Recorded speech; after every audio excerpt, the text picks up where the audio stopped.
I sat at my desk, staring at the glowing screen, but I wasn't really working. Ew. The office chatter, the clatter of keyboards, even the hum of the coffee machine, all of it blurred into the background. My mind wandered back to another December. Another Christmas I didn't belong? "Hey Alex, you coming to the party tonight?" Jamie asked, leaning over my cubicle. I forced a smile. "Can't. Family stuff," I said, and it sounded hollow even to me. "You sure? Everyone's going?" She pressed. I shook my head. "Yeah, I'm fine." She frowned but didn't push. "All right, suit yourself. Fine, always fine." I remembered the last time I tried to show up at my aunt's house.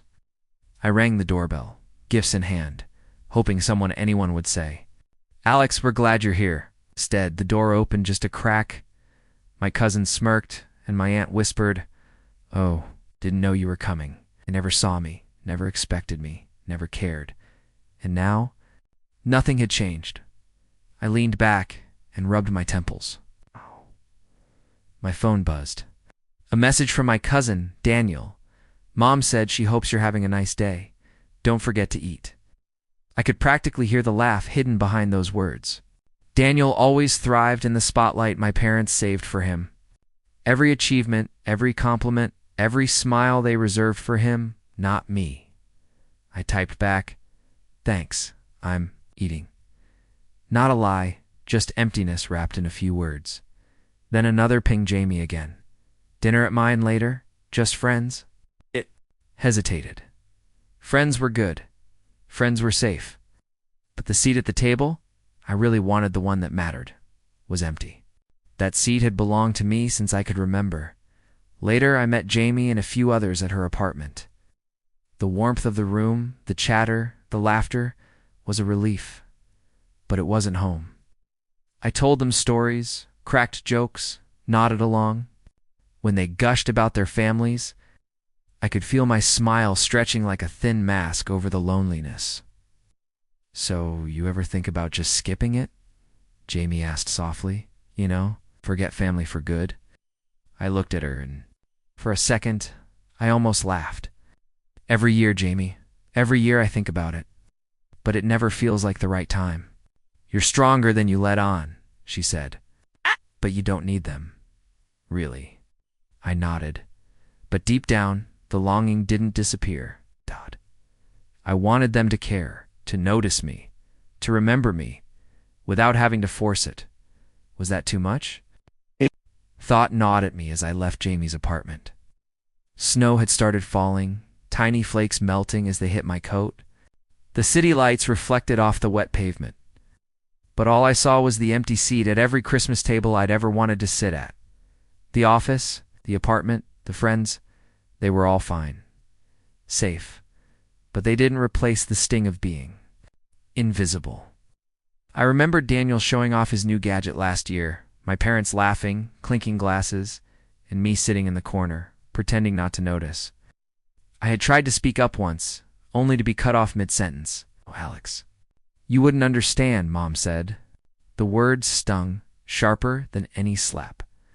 I clenched my fists, snow dripping from my hair onto the sidewalk. I wanted to yell, to scream, to make them remember me, even if it meant burning bridges. But I didn't. I kept walking, each step crunching. In the snow, like a countdown to some invisible failure, a warm voice pulled me back from the spiral. "Hey, you okay?" It was Liam, my oldest friend. He handed me a cup of hot chocolate. "You look like someone just kicked you in the heart." I tried to grin. "It feels like it. Come on, talk to me," he said. "You can't carry it all alone."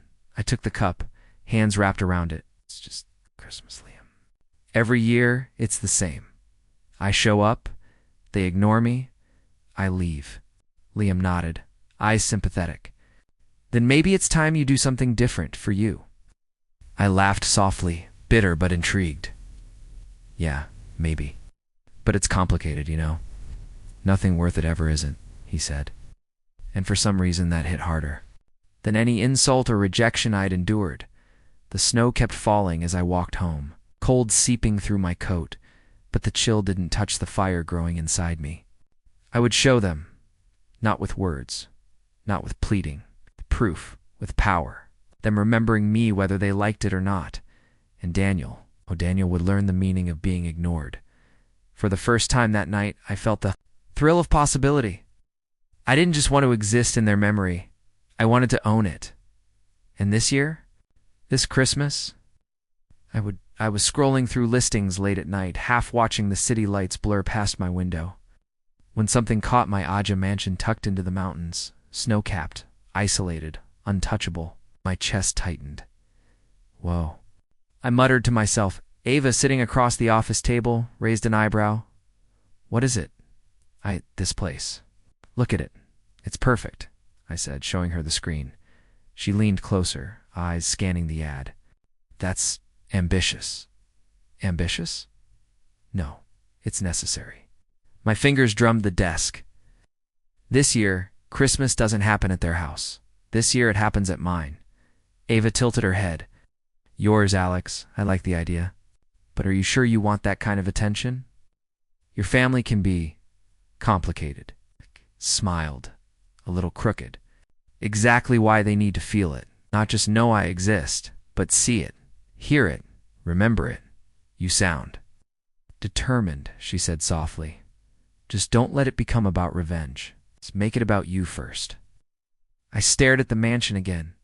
It is about me first. But a little lesson for them doesn't hurt either. Ava shook her head with a smile. You're impossible. Fine. Let's see what you're thinking. How do you even afford a place like this? I leaned back, excitement creeping in. I've saved. Investments, side projects, a few lucky moves. I can make it happen. And this year, I'm not letting money or fear stop me. She nodded, skeptical but supportive. All right, Mr. Mountain Mansion, but don't get carried away. You need staff, catering, logistics. This is huge. I grinned. I know, and I want it perfect. Every detail, from the decorations to the snow outside. I want them walking in and feeling small, not cruel, just reminded. Ava raised an eyebrow. Reminded how? Reminded that I'm not invisible anymore. Her eyes softened. Then let's do it. But we plan smart. Step by step. You need a realistic timeline.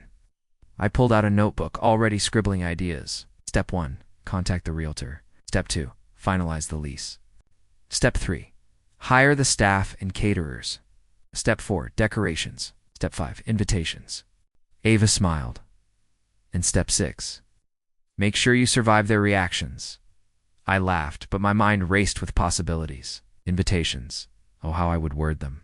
Polite, warm, but impossible to ignore. Each line a reminder of what they had missed. All these years, my phone buzzed. A text from Mom. Hope you're doing well. Don't forget to call on Christmas. I frowned. Typical. Cold, distant, polite, but hollow. I typed, I'll see. Short, controlled, no emotion. Exactly how they made me feel every year. Then a message from Daniel. Can't wait for the holidays. Maybe this year you'll join us. I smirked. I would join, but not on their terms. Ava noticed my smirk. You're thinking about sending a hint? More than a hint, I admitted. This year they'll know I've grown. They'll see I'm not the same kid they forgot. She leaned back, sipping her coffee. I can already see the fireworks. Just promise me one thing. What? Don't let them ruin your Christmas too. Make sure it stays yours first.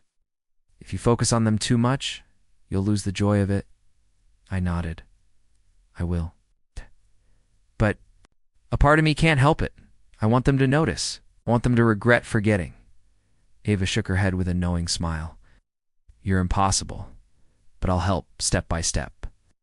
Let's start by visiting the mansion tomorrow. I nearly jumped out of my chair. Tomorrow? Already? Yes, you want it done, don't you? Yes. Tomorrow, we see it. Tomorrow, we begin. My heart pounded. Fear, excitement, anticipation all tangled together. I had never felt this. Alive planning Christmas before. Ava glanced at me. Just remember why you're doing this? Don't let them take it away from you. I stared at the screen, at the snow-covered peaks, imagining myself standing at that entrance, while my family gawked inside. I swallowed hard. They'll see. This year, they won't forget me. Not ever. Ava smiled, but her eyes were serious. Good. Let's make it happen, and Alex enjoy it. Really enjoy it. I leaned back, letting the words sink in. For once, Christmas wasn't about being ignored. It was about being seen, being powerful, being remembered. And I would make sure they never forgot. I sat at my dining table, laptop open, and fingers hovering over the keyboard. The invitations waited in my mind first, polished and precise, before ever touching the screen. Each word had to strike the perfect balance, polite, warm, but impossible. To ignore, Ava, I said without looking up. What do you think of this? She leaned over my shoulder, eyes scanning the draft. It's careful, polite. But you're glowing through it, Alex. That pride, that success it sneaks in. I smirked. Good. They need to see it. Not just the words, but me finally being someone they can't dismiss. She nodded. Just remember, the reaction might not be what you expect. Some of them will hide it. Some will act offended. Some will ignore it again. I'm ready, I said, trying to convince myself as much as her. They won't ignore it this time. They can't. I clicked send on the first email, then hesitated before the next. Mom first. I typed, Dear Mom, this year I'd like to host Christmas at my place. It would mean a lot to have everyone together. I hope you can join. I paused, rereading. Polite, neutral, but firm. I could almost feel the reaction forming in my mind her. Eyebrows rising, the subtle disapproval in her voice if she responded. Ava watched me, her gaze steady. Careful. Don't assume their guilt will make them respond the way you want. I nodded, but ignored her caution, moving on to Dad. Dad, Christmas at my new home this year. I've planned it carefully and would love your presence. Would be great to celebrate together. She raised a brow, her old tone sweet, inviting, a little too restrained. You want them to feel respect, not pity. I want them to remember me, I said quietly. Not feel sorry. Next to my siblings. Daniel first. I typed, Daniel, this Christmas is special. I'd like you and your family to join me at my mountain home. It's a different experience, and I hope you'll be there. I leaned back, imagining him reading it, scanning for flaws, probably rolling his eyes. Thinking it was overdramatic. You sound calm, Ava said. For someone about to invite a family who usually ignores him, calm. I laughed softly. I'm anything but calm inside, excited, nervous, hungry for acknowledgement, maybe a little revenge. She shook her head. With a smile, don't let it twist into anger. If it does, they win. I typed the final invitation for my youngest sibling, Lily. Lily, I hope you'll join us this year. It's important to me, and I'd like everyone together. See you soon. My fingers hovered over the send button. Part of me wanted to send it slow, dramatic, watch each one discover it in their own time. Part of me wanted to hit send and feel the reaction instantly. I exhaled and clicked. The quiet that followed felt heavier than the snow outside. My heart raced as I imagined the faces reading these messages. Shock, confusion, maybe embarrassment. Some part of me wanted apologies. Some part of me wanted jealousy. Ava sipped her coffee. You're tense. Admit it. I am, I said honestly. I've spent years being invisible, waiting to be noticed. I'm ready. But what if it backfires? What if they laugh? Refuse? Then you'll survive it, she said calmly. You've survived worse, but this is different. They might surprise you, or disappoint you. Either way, you'll see who they really are. I nodded, remembering last year's Christmas. I'd tried to join the party at Daniel's apartment. I knocked, gifts in hand, and the door opened just a crack. His friend's laughter spilled into the hallway as my aunt muttered, Alex, I didn't know you'd come. That memory still stung, that empty, familiar rejection. My phone buzzed. Text from Mom. Interesting idea?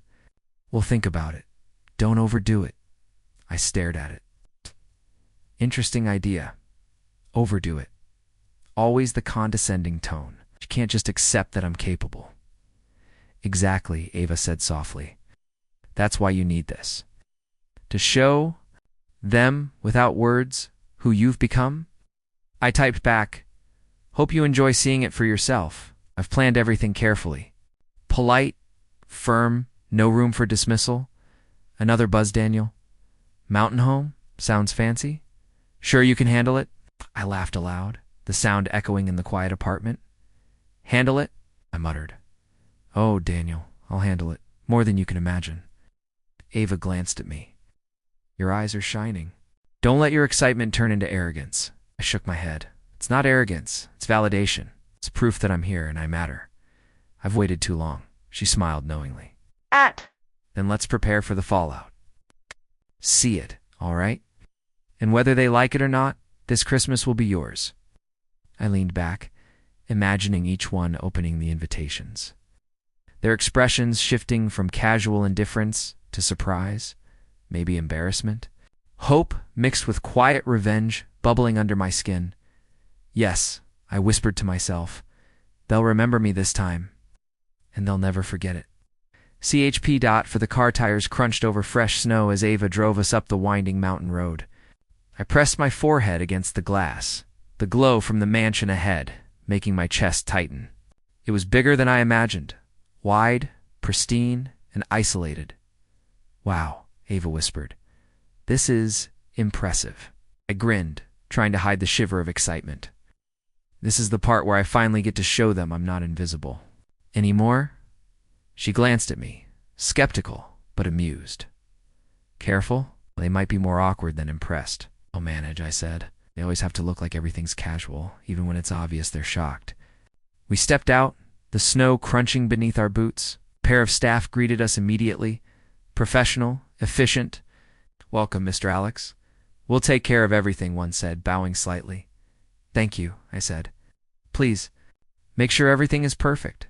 Decorations, lighting, gifts. Every detail matters. Ava nudged me gently. Every detail, huh? You're taking this personally? Of course I am, I said, feeling a rush of anticipation. Every Christmas they ignored me. Every look of indifference, they can feel a fraction of it now. Inside, the mansion was warm, golden light reflecting off polished floors, massive windows framing the snowy landscape. I let myself breathe, soaking in the grandeur. I had worked for this, fought for it, saved for it. Every step from being ignored to standing here was mine. Do you want the gifts placed in the living room first? Ava asked, already unpacking boxes. Yes, I said, and make sure they're personalized. Subtle, but meaningful. Each one should remind them of who I am now. I arranged the table myself later, adjusting every plate, every glass. I wanted perfection, but also symbolism. A place for them, yes, but a place I controlled. Ava hovered, offering suggestions, but I trusted my instincts. This was my moment. The first car arrived just as I finished placing the last centerpiece. My parents stepped out, snowflakes catching in their hair, faces careful, composed, but their eyes widened. Alex, this is... What?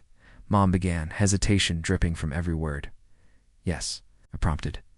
Calm, letting the pause stretch. It's beautiful, she said finally, voice tight, trying to sound casual. Thank you, I said smoothly. I wanted it to feel warm, welcoming, and memorable. Dad shifted his weight, clearing his throat. I didn't realize you invested so much. I invested time, effort, and care, I replied. I wanted Christmas this year to be different, Ava whispered. You're handling this well. I smiled, letting it show, and then the cousins arrived, laughing and carrying gifts. Daniel's jaw tightened as he saw the snow-covered steps, the warm glow inside. He tried to hide it, acting like he was unimpressed.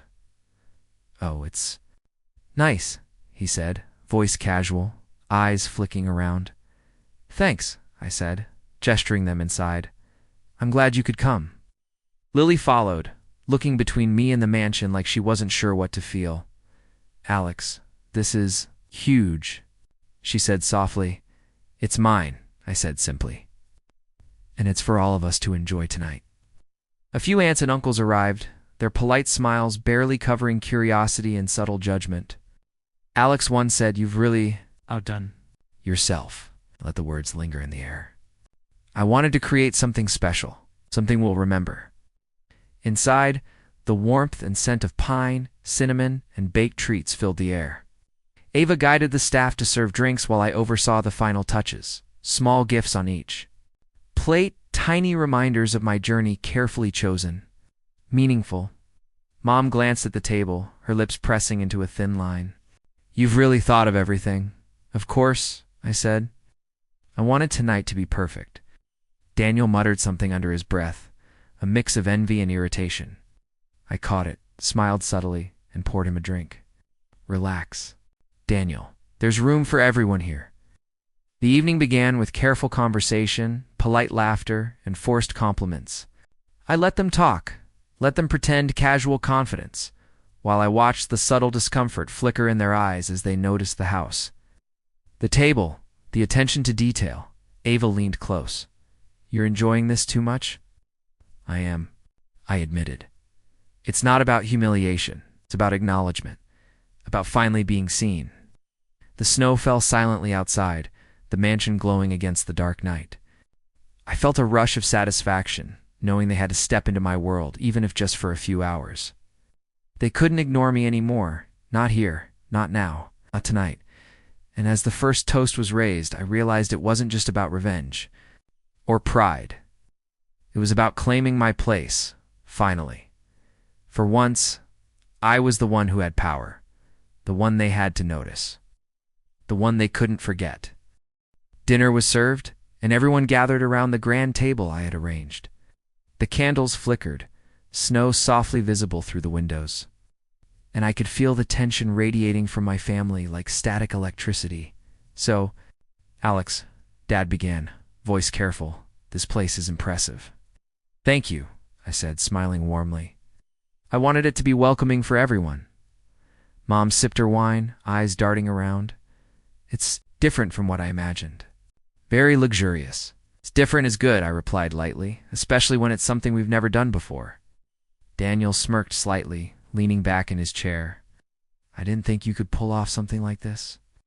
Not that I doubted you much. I raised an eyebrow. Not much. It's encouraging. He shifted uncomfortably. I mean, it's nice, really. Just surprising. Ava, ever my anchor, leaned close. See? They're struggling to hide it, I whispered back. I know. And I'm enjoying it more than I should. Lily, my youngest sibling, fidgeted with her napkin. Alex, everything looks perfect. How did you manage all this? I shrugged modestly. Careful planning, good people, and a lot of determination. Anyone can do it if they focus. Margie, who always had a flair for dramatics, clapped her hands softly. Oh, Alex, I simply can't believe this. The table, the decorations, the snow, it's like a movie set. Exactly what I wanted, I said, grinning. A place to create memories. Uncle Howard leaned back, inspecting the room like a critic. Well, it's quite something. Never expected such ambition from you. I smiled faintly. I've grown a lot over the years. I suppose surprises come naturally now. Daniel muttered under his breath, barely audible, of course you have to show off. I caught it and raised my glass lightly. Daniel, it's not showing off. It's showing what's possible when someone doesn't give up, even when ignored. He coughed, pretending not to hear, but his jaw clenched. I allowed myself a small, satisfied smile.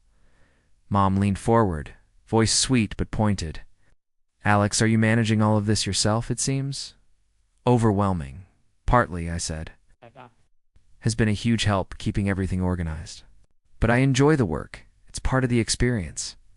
Ava shot me a subtle thumbs up under the table. I let a pause linger before continuing. It's interesting, isn't it? How much effort goes into creating something that people will remember, something that actually matters. Mom's smile faltered slightly, eyes narrowing. Yes, it is. Lily's gaze darted between me and the table. You've thought of everything, even little touches. Gifts at each plate. Thoughtful details, I said. I wanted everyone to feel seen, appreciated, and remembered. Aunt Margie leaned over to whisper to Uncle Howard. He's really different from the kid we ignored at last year's Christmas. I caught. That smirked faintly and said aloud, It's amazing what happens when someone decides to take control of their own life. Daniel's fork paused midair. Control, huh? I guess you've really changed? Yes, I said calmly. I have. And tonight, I want everyone to see it, not just hear about it. Ava leaned in again, whispering softly. You're doing well. They're biting their tongues, trying to hide reactions. I nodded subtly. I know. That's exactly what I wanted. For once, I'm the one they need to impress, not the other way around. The conversation turned to past Christmases, and I listened carefully. Comments about missed gifts, forgotten gatherings, subtle digs at my supposed laziness, all intended to provoke guilt or discomfort. I sipped my wine, smiling politely. It's funny to remember those moments now. They taught me patience, resilience, motivation. Mom frowned, slightly irritated at my calmness. You make it sound like those years didn't hurt you. I did, I said softly, but they also pushed me to create something meaningful on my own terms, to finally step out of the shadows. Daniel's eyes narrowed. So this entire thing, it's to prove something. Tilted my head, voice gentle but firm. Not to prove, to show, and maybe remind, but mostly to celebrate. Something I never could before. Aunt Margie laughed lightly, waving a hand as if to diffuse tension. Well, you've certainly made an impression. I suppose we'll have to enjoy it grudgingly or not. I smiled, letting the words linger. Enjoy it fully. Tonight is about all of us. And for once, I'm glad I'm part of the story, not standing outside it. Lily reached for my hand across the table. I'm proud of you, Alex. Really. Her words hit me harder than any recognition from Mom or Dad ever did. I squeezed her hand gently, savoring the moment, as laughter, polite banter, and subtle digs continued around the table. I felt an unfamiliar sense of power. Not cruelty, not revenge, just control. I could guide the evening, watch the reactions, and savor the shift in energy. For once, I wasn't ignored. I wasn't overlooked. I was at the center, the pivot point, and they had no choice but to notice, to respond, to acknowledge, and that acknowledgement was sweeter than any gift I could have placed on this table. The wine was flowing, laughter echoing in the grand hall, but I could feel the tension just beneath the surface. Faces polite, smiles fixed, yet eyes flickering with unspoken thoughts. Ava stood quietly beside me, her presence grounding me as I prepared for the evening's inevitable revelations. Aunt Margie leaned forward, breaking the polite chatter. Alex, it's been years since we truly spoke. Tell me, how is it that you've changed so much? Her voice dripped with curiosity and a faint envy. I met her gaze evenly. I changed because I had to. Years of being overlooked teach you one thing: self-reliance. A cousin Brandon smirked. Self-reliance? Isn't that just another word for being alone? Alone, yes, I admitted, but stronger, more capable. Learn to create what I need, not wait for others to hand it to me. Daniel shifted uncomfortably, swirling his glass. So all this mansion, the planning, it's just to show off? I let a small smile play on my lips. Show off? No. It's to show what's possible, and to remind us all. We've overlooked before. Mom's hands clenched around her napkin. Alex, are you really bringing up old mistakes? Yes, I said softly but firmly. Because ignoring them doesn't make them disappear. Remember last year when I tried to join the family gathering and was told I was too busy? Or when gifts I gave were dismissed as inappropriate? I remember. Her mouth opened, words caught, but no apology came. Lily reached for my hand across the table. Alex, I didn't know. I never realized how it felt. It's okay, I said, squeezing her hand. You didn't have to. But the truth matters tonight. We can't keep pretending. Aunt Margie tilted her head, voice sharp. Pretending? Pretending what? I leaned forward, calm but piercing. That everything was fine when it wasn't. That laughter and cheer hid neglect and disregard. That smiles covered indifference. It's all here tonight. I think it's time we acknowledged it. Daniel scoffed. trying to mask discomfort. Acknowledged. Huh. Alex, don't make it sound so dramatic. We've always cared in our own ways. I shook my head. Caring doesn't mean pretending I didn't exist. Caring doesn't mean forgetting someone repeatedly, year after year. It doesn't mean letting jealousy or pride decide who belongs and who is ignored. Dad cleared his throat, voice low but tense. We didn't mean you didn't.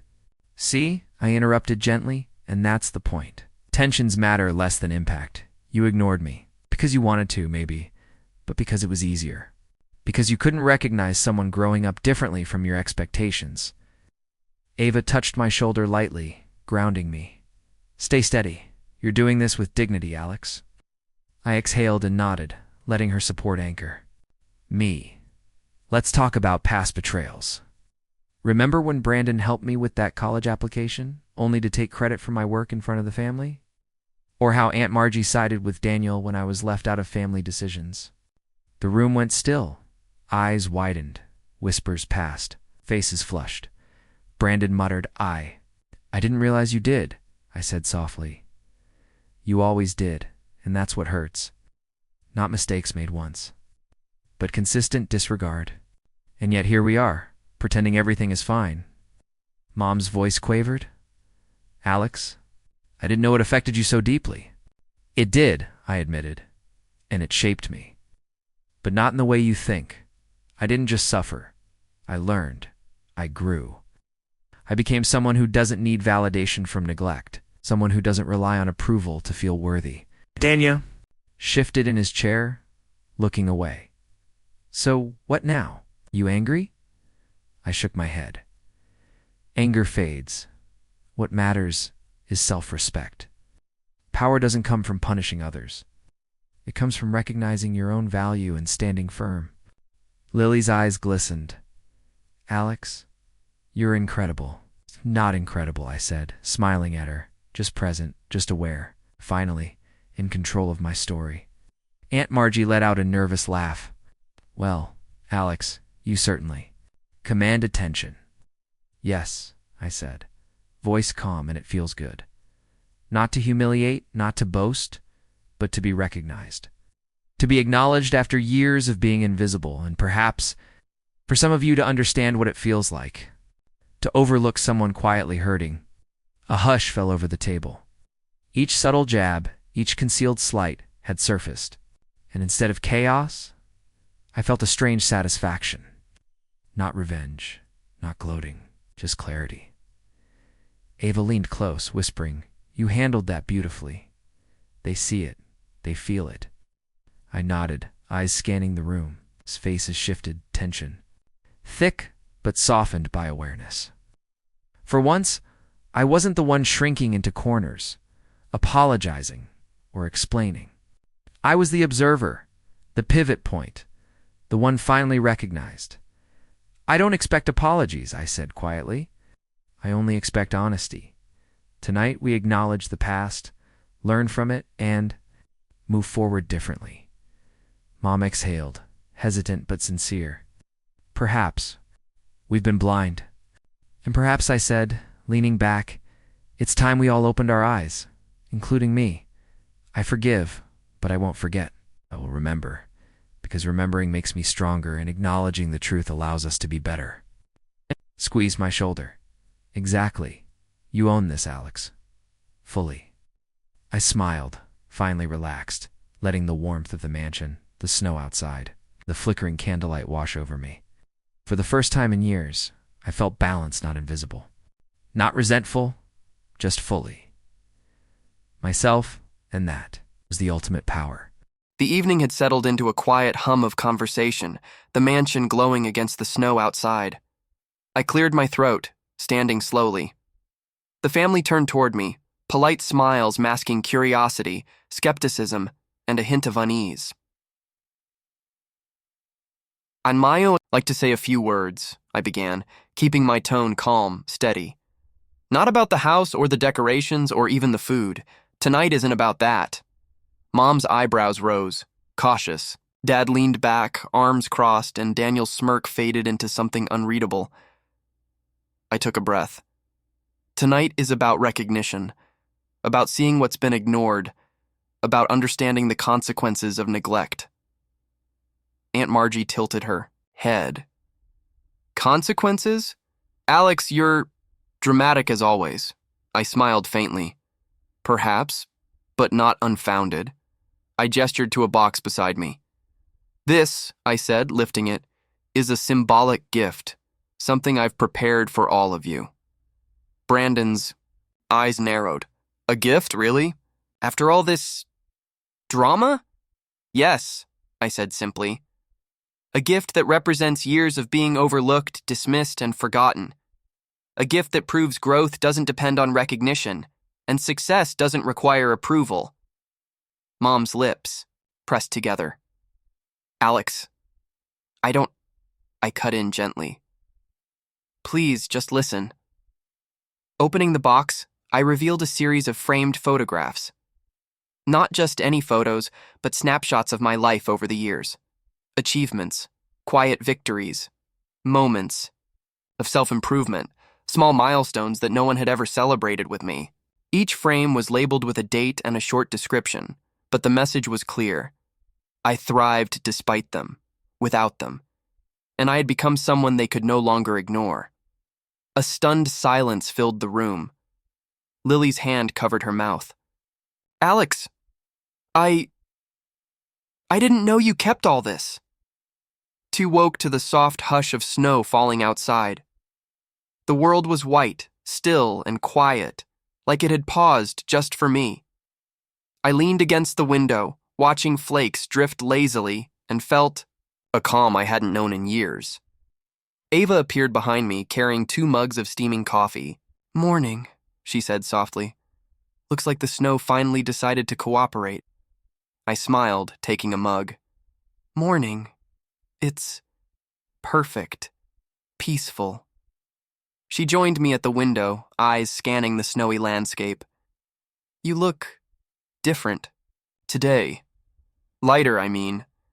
I am lighter, I admitted, wrapping my hands around the warm mug. After last night, after everything, I feel like I can breathe. Lily appeared, still in pajamas, rubbing her eyes. Alex. The house. Everything. Thank you. I think I finally understand. You don't need to thank me, I said, smiling gently. I did it for myself as much as anyone else. But I'm glad you see it. Mom stood in the doorway, hesitant. Alex, I held up a hand. It's okay. No apologies necessary. I wanted recognition, yes, but not humiliation. I wanted understanding. And last night, I think, we reached that in some way. Dad sighed, rubbing the back of his neck. I suppose we've been blind. I don't need blind eyes anymore, I said softly. I need my own vision, my own path, and for the first time, I have it fully. Brandon shuffled in, carrying his mug. You really have changed. Not just the mansion or the gifts. You. I chuckled lightly. Change isn't about the house or material things. It's about realizing your value when others can't see it. It's about standing tall even when ignored. And last night proved it. Daniel finally joined, a sheepish look on his face. I underestimated you, Alex, more than I realized. Better late than never, I said with a faint smile. Acknowledgement matters, yes, but I'm not waiting anymore. Aunt Margie peeked out from the kitchen doorway, still holding her robe. Alex, you've accomplished something remarkable. Even I can admit that. I smiled, appreciating the subtle pride in her tone. Thank you. I hope last night showed everyone not just what I can do, but who I am. That's the real gift. The family slowly dispersed into the living room, murmuring quietly, eyes flicking toward me with a mix of awe, embarrassment, and newfound respect. I watched them, feeling no bitterness, only a quiet satisfaction. Ava leaned closer, whispering, You handled all of that. With grace. I'm proud of you. Thanks, I said softly. But it wasn't just about showing off. It was about proving to myself that I could survive, thrive, and finally claim my place. That's worth more than anything. We stepped outside for a moment, the snow crunching under our boots. I inhaled the cold air deeply, feeling it fill my lungs with freedom, with a sense of clarity. The mountains stretched before me, endless and serene, like a promise of new beginnings. Ava smiled, watching me. "It suits you. This peace. You've earned it." "I have," I said, voice quiet. "And it feels different from anything I expected. Not thrilling, not victorious in a petty sense. Just right." Lily touched my shoulder. "Alex, you've taught me something important. That self-worth isn't about approval. It's about standing firm, even when everyone else doubts you." I nodded. "Exactly. And sometimes the people who ignored you will realize too late. But that's not for me to dwell on anymore. Last night was enough." Mom approached, hesitating. "Alex, do you forgive us?"